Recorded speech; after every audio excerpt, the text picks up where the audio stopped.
Hello दोस्तों, सिव education channel पर आपका स्वागत है। आज की क्लास में हम क्या देखने वाले हैं? आज की क्लास में देखने वाले हैं पश्चिमी मरुस्थल, क्योंकि राजस्थान के भौतिक प्रदेशों के अंदर आज हम पढ़ रहे हैं पश्चिमी मरुस्थल। क्योंकि एचएम सक्सेना जी ने जो 4 भागों में विभाजित किया था वो हमने विभाजन कर लिया था। उसके बाद हमने आज फर्स्ट विभाजन स्टार्ट करने वाले हैं और वो फर्स्ट विभाजन करेंगे वो राजस्थान के पश्चिम से करेंगे। तो क्या है? पश्चिमी मरुस्थल। और हमने पश्चिमी जो मरुस्थल था उसको कितने भागों में डिवाइड किया था? उसको भागों में डिवाइड किया था 2 भागों में। कितने भागों में? 2 भागों में हमने डिवाइड किया था, सूक्ष्म प्रदेश और अर्ध सूक्ष्म प्रदेश। तो पहले हम सामान्य सी जानकारी ले लेते हैं इस पश्चिमी मरुस्थल की। तो पश्चिमी मरुस्थल के बारे में जानते हैं। तो आपको पता है कि यहाँ पर किसके अवशेष पाए जाते हैं? तो यहाँ पर तैथिस सागर के अवशेष पाए जाते हैं और तैथिस सागर के अवशेष पाने की वजह से ही क्या है, यहाँ का जल क्या है? खारा है। यहाँ पर मीठा पानी नहीं है। तो किसके अवशेष पाए गए हैं? तैथिस सागर के अवशेष पाए हैं। तो ये पश्चिमी मरुस्थल है। पश्चिमी मरुस्थल के अंदर जो अवशेष है, क्या जो अवशेष है वो अवशेष किसके पाए गए हैं? तो वो अवशेष पाए गए हैं तैथिस सागर के। किसके अवशेष पाए गए हैं? तैथिस सागर के अवशेष पाए गए हैं। और ये तैथिस सागर के अवशेष पाने के प्रभाव के कारण, इनकी वजह से ही क्या क्या होता है कि एक तो यहाँ पर खारे पानी की झीलें, खारे पानी की झीलें हमें मिलती है। किसके कारण? तैथिस सागर के कारण। अवसादी चट्टानों का मिलना, अवसादी चट्टानों का मिलना, कि यहाँ पर जो खाली तैथिस सागर का अवशेष है इसकी वजह से हमें क्या मिला है? अवसादी चट्टानों का अवशेष मिला है। कहाँ पर? पश्चिमी मरुस्थल में। पश्चिमी मरुस्थल में क्या मिला है? खारे पानी की झीलें मिली है, अवसादी चट्टानों का अवशेष मिले हैं। अवसादी चट्टानें का यहाँ पर हमें मिलती है। उसके बाद क्या बनती है? यहाँ पर जो हमें मिलती है वो मिलती है समुद्री वनस्पति। क्या मिलती है? समुद्री वनस्पति यहाँ पर हमें मिलती है। कहाँ पर? पश्चिमी मरुस्थल। पश्चिमी मरुस्थल कैसे? जैसे हमने ये राजस्थान का एक छोटा सा डायग्राम बनाया है और इस डायग्राम को यदि आप देखते हो तो हमने एचएम सक्सेना जी के अनुसार 4 भागों में बांटा था। उसी भाग के अंदर हमने ये अरावली प्रदेश के भाग में जो ये वाला क्षेत्र है उसको क्या बनाया था? पश्चिमी मरुस्थल। क्या बनाया था? पश्चिमी मरुस्थल। तो इस क्षेत्र को भी हमने 2 भागों में डिवाइड किया था। तो ये 2 भागों में डिवाइड कौन करती है? 50 सेंटीमीटर रेखा। तो यहाँ पर तैथिस सागर के अवशेष मिले, खारे पानी की झीलें मिली, अवसादी चट्टानों का मिलना, समुद्री वनस्पति यहाँ पर मिलती है और काफी जैसे मकड़ी के अवशेष भी हमें अभी यहाँ पर मिले हैं। तो ये अवशेष यहाँ पर हमें मिलते हैं। इसके अलावा क्या मिला है? इसके अलावा मिले हैं कोयला और पेट्रोलियम पदार्थों के अवशेष मिले हैं। किसके मिले हैं? कोयला व पेट्रोलियम पदार्थ के, कोयला व पेट्रोलियम पदार्थों के अवशेष मिले हमें। कोयला व पेट्रोलियम पदार्थों का मिलना, कोयला व पेट्रोलियम पदार्थ हमें यहाँ से प्राप्त हुए हैं। कहाँ से? पश्चिमी मरुस्थल से। तो यहाँ से क्या है? ये तैथिस सागर के प्रमाण देते हैं कि यहाँ पर तैथिस सागर के अवशेष है और कोयला और पेट्रोलियम वहां मिलेंगे जहाँ पर अवसादी चट्टानें पाई जाती है।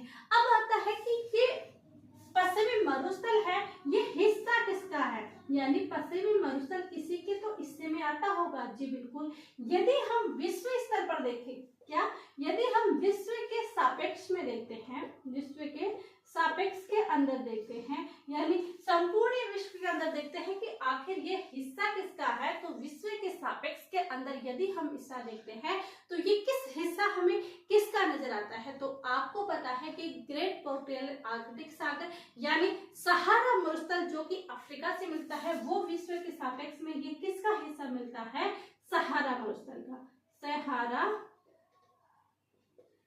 मरुस्थल। तो विश्व के सापेक्ष में देखें तो ये सहारा मरुस्थल का। यदि हम भारत के सापेक्ष में देखें, भारत के सापेक्ष में, यदि हम भारत के सापेक्ष में देखें, हमारे देश के सापेक्ष में देखें तो ये थार मरुस्थल, क्योंकि ये सारा मरुस्थल ही आता है। अब भारत में आने के बाद इसे हम थार मरुस्थल कह देते हैं। तो ये किसका आता है? थार मरुस्थल का आता है। और यदि हम राजस्थान में क्या बोलते हैं तो राजस्थान में इसे बोला जाता है पश्चिमी मरुस्थल रेगिस्तान बोला जाता है। किसके अंदर? राजस्थान में। अब बात ये करते हैं कि राजस्थान की तो बात छोड़ो, बल्कि ये तो बताओ कि भारत के सापेक्ष में थार मरुस्थल क्या ओनली राजस्थान में ही है थार मरुस्थल? जी बिल्कुल नहीं, राजस्थान में नहीं है, लेकिन राजस्थान में जो थार मरुस्थल का हिस्सा है वो सर्वाधिक है। इसके अलावा कहाँ कहाँ है? तो हमारे पड़ोसी राज्य कौन कौन से हैं? तो इस साइड में, किस साइड में? पाकिस्तान की साइड में। इधर हम देखें तो यहाँ पर हमारे उत्तर में कौन आ जाता है? पंजाब। कौन आ जाता है? एक तो पंजाब हो गया, पंजाब के बाद एक आ गया हरियाणा। कौन सा आ गया? हरियाणा। राजस्थान। कौन सा आ गया? हरियाणा। पंजाब, हरियाणा, राजस्थान, और आ जाता है गुजरात। कौन सा? गुजरात। तो ये 4 राज्य हैं जहां पर क्या है कि इस भारत का ये जो थार मरुस्थल बोलते हैं, इन 4 राज्यों के अंदर ये फैला हुआ है। किसके अंदर? पंजाब, हरियाणा, राजस्थान और गुजरात। इन 4 राज्यों के अंदर क्या है? ये थार मरुस्थल का क्षेत्र फैला हुआ है। अब देखते हैं कि थार मरुस्थल का अपने राजस्थान में हिस्सा कितना है। तो थार मरुस्थल का राजस्थान में हिस्सा, तो राजस्थान में यदि थार मरुस्थल का हिस्सा देखते हैं तो वो कितना है? थार मरुस्थल का हिस्सा कितना है? 60%। काफी 58% भी बोलते हैं, लेकिन कितना मानते हैं हम? 60% क्या है यहाँ पर हिस्सा है। यदि हम देखते हैं कि इस पश्चिमी मरुस्थल के अंदर जनसंख्या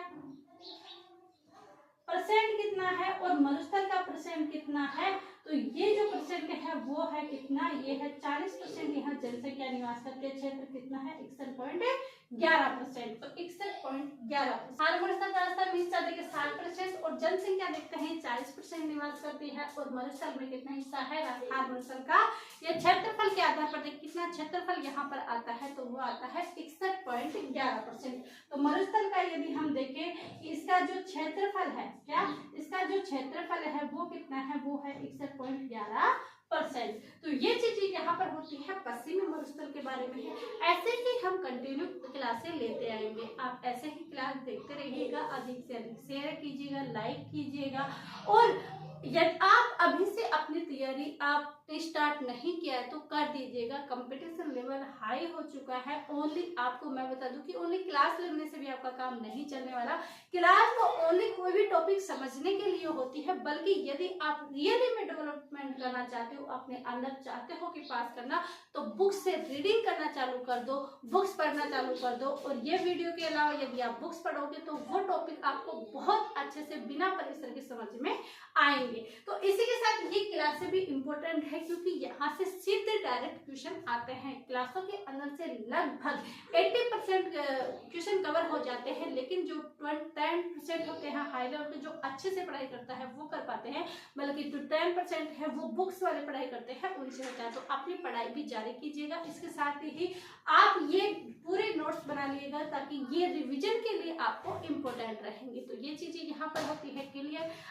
आपने यदि चाह है कि हम पढ़ेंगे तो आप जरूर इस बात को समझोगे। इसके साथ ही यहीं पर हम ये क्लास एंडिंग करते हैं। मिलते हैं कल की क्लास में। और यदि आप इस चैनल पर नए हो तो सब्सक्राइब जरूर कीजिएगा। आप सभी का धन्यवाद। Thank you.